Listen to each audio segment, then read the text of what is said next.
Assalamualaikum warahmatullahi wabarakatuh. Selamat pagi anak-anakku kelas 6 hebat. Pada hari ini kita akan belajar pelajaran tematik dengan materi perjanjian untuk mempertahankan kemerdekaan. Materi ini merupakan materi tema 2 subtema 2 dengan muatan pelajaran IPS. Sebelum mulai belajar, marilah kita berdoa terlebih dahulu. Bismillahirrahmanirrahim.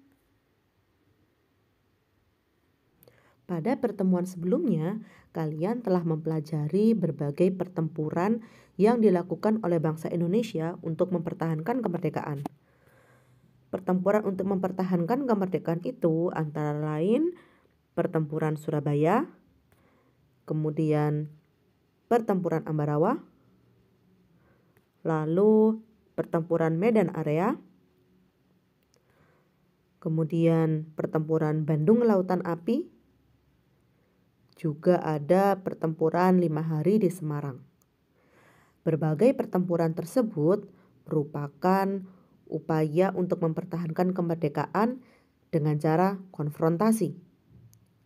Namun, selain pertempuran dengan cara konfrontasi, bangsa Indonesia juga melakukan perjuangan untuk mempertahankan kemerdekaan. Upaya untuk mempertahankan kemerdekaan yang kedua yaitu melalui jalur perjanjian. Perjanjian untuk mempertahankan kemerdekaan. Berbagai perjanjian yang dilakukan oleh bangsa Indonesia untuk mempertahankan kemerdekaan antara lain Perjanjian Linggarjati, Perjanjian Renville, Perjanjian Rumroyen, dan yang terakhir Konferensi Meja Bundar atau KMB. Perjanjian-perjanjian tersebut merupakan suatu upaya perundingan yang dikenal dengan istilah diplomasi. Nah, pada pelajaran hari ini, mari kita pelajari berbagai perjanjian untuk mempertahankan kemerdekaan Indonesia. Perjanjian yang pertama, Perjanjian Linggarjati. Perjanjian Linggarjati dilakukan di Linggarjati, Jawa Barat. Perjanjian ini ditandatangani tanggal 25 Maret 1947. Wakil Indonesia pada perjanjian itu dipimpin oleh Sultan Syahrir. Wakil Belanda adalah Wim Selmerhorn. Hasil perjanjian Linggarjati. Yang pertama, Belanda mengakui secara de facto wilayah Republik Indonesia yaitu Jawa, Sumatera, dan Madura. Jika kalian perhatikan peta Indonesia berikut, wilayah yang diberi warna hitam adalah wilayah Indonesia berdasarkan perundingan Linggarjati, yaitu Pulau Sumatera, Pulau Jawa, dan Pulau Madura. Ini adalah wilayah Republik Indonesia saat itu. Sementara itu, wilayah yang lain merupakan wilayah milik kedudukan Belanda. Kemudian hasil perjanjian Linggarjati yang kedua adalah Belanda harus meninggalkan wilayah Republik Indonesia paling lambat tanggal 1 Januari 1949. Dan yang ketiga, pihak Belanda dan Indonesia sepakat membentuk Negara Republik Indonesia Serikat atau RIS. Dan yang terakhir, dalam bentuk Republik Indonesia Serikat, Indonesia harus tergabung dalam Commonwealth Persemakmuran. Perjanjian ini memang sangat merugikan bangsa Indonesia. Namun ini adalah upaya bangsa Indonesia untuk merebut kemerdekaan bangsa kita. Namun perjanjian Linggarjati pun akhirnya dilanggar.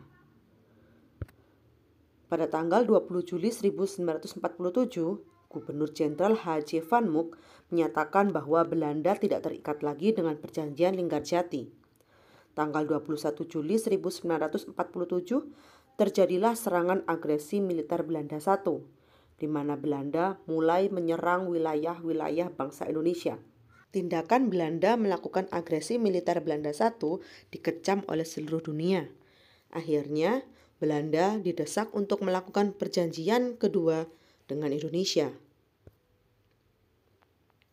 Perjanjian berikutnya yang dilakukan oleh Indonesia dan Belanda adalah Perjanjian Renville. Perjanjian Renville ditandatangani tanggal 17 Januari 1948. Perjanjian ini ditandatangani di atas kapal perang Amerika Serikat bernama USS Renville yang berlabuh di Pelabuhan Tanjung Priok, Jakarta. Perundingan ini dihadiri oleh Komisi Tiga Negara atau KTN sebagai penengah, di mana KTN terdiri atas negara Amerika Serikat, Belgia, dan Australia. Delegasi Indonesia dipimpin oleh Amir Syarifuddin, sedangkan delegasi Belanda dipimpin oleh Raden Abdul Qadir Widjojo Atmojo.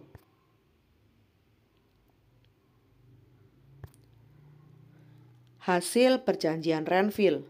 Yang pertama, Belanda harus mengakui Jawa Tengah, Yogyakarta, dan Sumatera sebagai bagian wilayah Republik Indonesia. Jika kita perhatikan peta berikut, bagian yang berwarna merah adalah wilayah Republik Indonesia menurut Perjanjian Renville. Sedangkan wilayah yang berwarna biru adalah wilayah milik Belanda. Dari peta berikut, kita mengetahui bahwa wilayah Indonesia dari Perjanjian Linggarjati telah berkurang di Perjanjian Renville. Pada Perjanjian Linggarjati, wilayah Indonesia adalah seluruh wilayah Sumatera, Jawa, dan Madura. Namun kini, Pulau Jawa yang diakui sebagai wilayah Indonesia adalah Jawa Tengah dan Yogyakarta. Hal ini menyebabkan ibu kota negara yang awalnya di Jakarta dipindah di Yogyakarta. Hasil Perjanjian Renville yang kedua, yaitu disetujuinya sebuah garis, dalam hal ini adalah garis demarkasi Van Mook, yang memisahkan wilayah Indonesia dan daerah pendudukan Belanda. Kemudian yang ketiga, TNI harus ditarik mundur dari daerah-daerah kantongnya di wilayah pendudukan Jawa Barat dan Jawa Timur. Hal ini tentu memberikan banyak sekali dampak bagi bangsa Indonesia.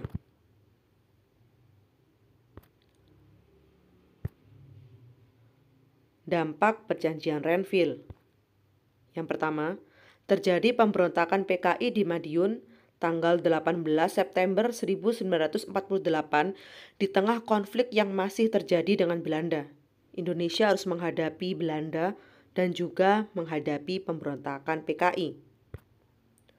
Kemudian yang kedua, wilayah kekuasaan Indonesia yang diakui secara de facto sangat merugikan. Wilayah penghasil kebutuhan pokok dikuasai oleh Belanda, yang menyebabkan ekonomi Indonesia memburuk. Ditambah lagi, Belanda melakukan blokade ekonomi. Kemudian yang ketiga, TNI harus ditarik mundur dari daerah kantong di wilayah pendudukan Belanda di Jawa Barat dan Jawa Timur. Hal ini melahirkan peristiwa Long March Siliwangi atau perjalanan panjang para tentara divisi Siliwangi. Peristiwa ini kemudian melahirkan pemberontakan oleh Kartosuwiryo dan pasukannya yang tidak ingin keluar dari Jawa Barat untuk mendirikan Negara Islam Indonesia atau NII.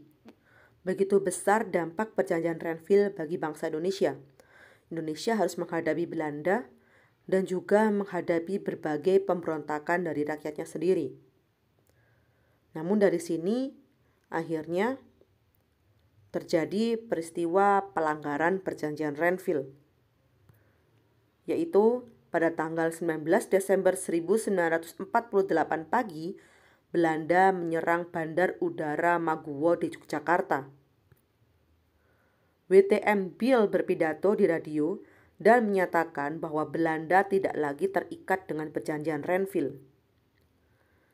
Akhirnya terjadi penyerbuan terhadap semua wilayah Republik Indonesia di Jawa dan Sumatera, termasuk serangan terhadap Yogyakarta, ibu kota Republik Indonesia waktu itu, yang kemudian dikenal sebagai agresi militer Belanda II. Belanda konsisten dengan menamakan agresi militer ini sebagai aksi polisional. Dari serangan Belanda terhadap ibu kota Yogyakarta, akhirnya bangsa Indonesia membentuk pemerintahan darurat Republik Indonesia yang berkedudukan ibu kota di Bukit Tinggi. Pada saat itu, Insinyur Soekarno, Dr. Andes Muhammad Hatta, dan beberapa tokoh bangsa Indonesia diculik dan diasingkan oleh Belanda. Setelah itu, Belanda kembali dikecam oleh dunia, dan akhirnya mereka didorong untuk melakukan perjanjian, yaitu Perjanjian Rum-Royen. Perjanjian Rum-Royen ditandatangani tanggal 7 Mei 1949. Perjanjian ini dilakukan di Hotel Des Indes, Jakarta. Nama perjanjian ini diambil dari nama pemimpin delegasi kedua negara, yaitu Muhammad Rum, wakil dari Indonesia, dan Herman van Royen dari Belanda. Tujuan perjanjian Rum-Royen untuk menyelesaikan beberapa masalah mengenai kemerdekaan Indonesia sebelum konferensi meja bundar.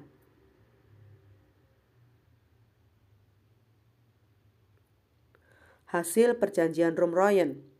Yang pertama, Angkatan Bersenjata Indonesia akan menghentikan semua aktivitas gerilya.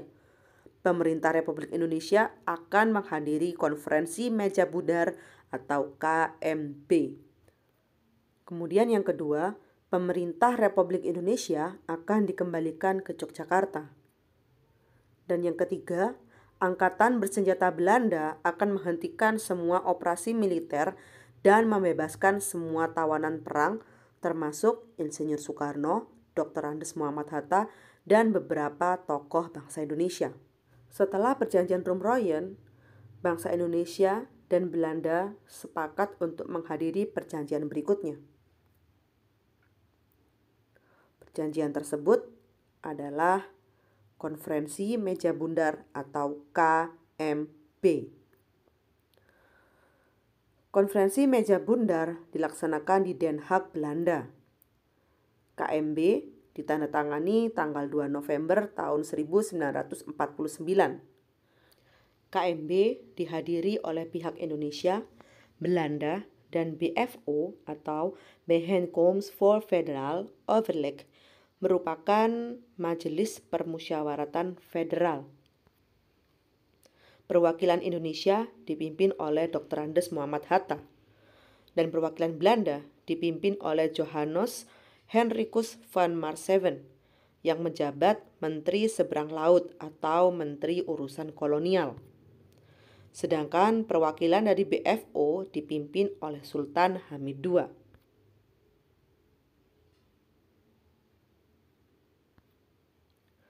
Hasil konferensi meja bundar.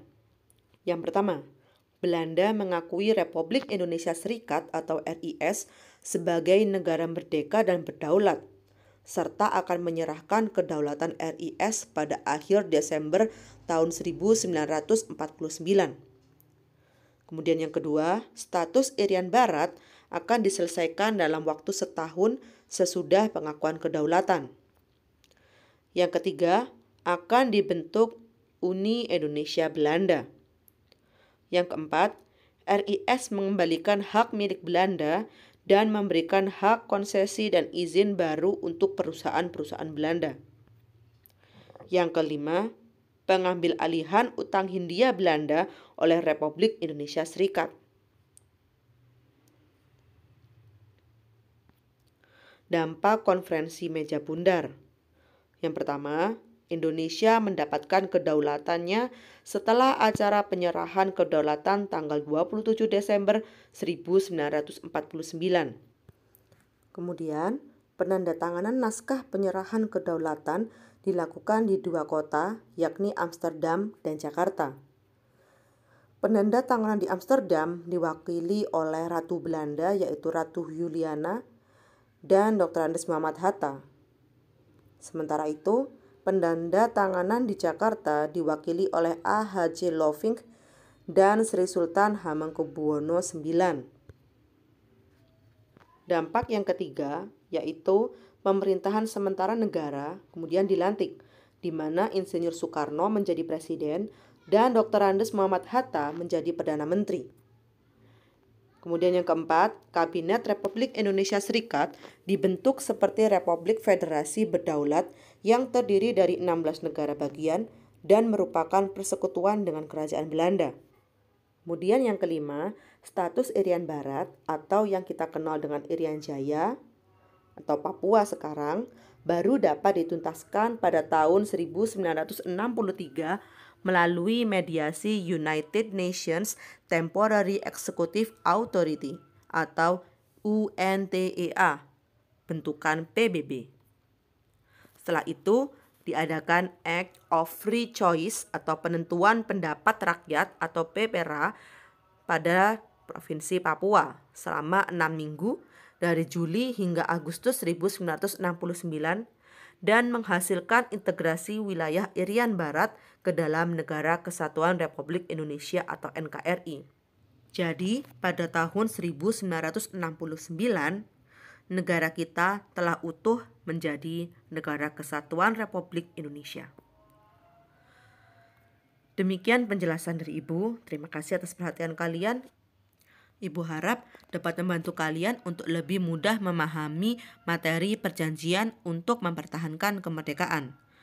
Jika ada kesulitan, silakan bertanya kepada Bu Yaya dan Bu Nunu.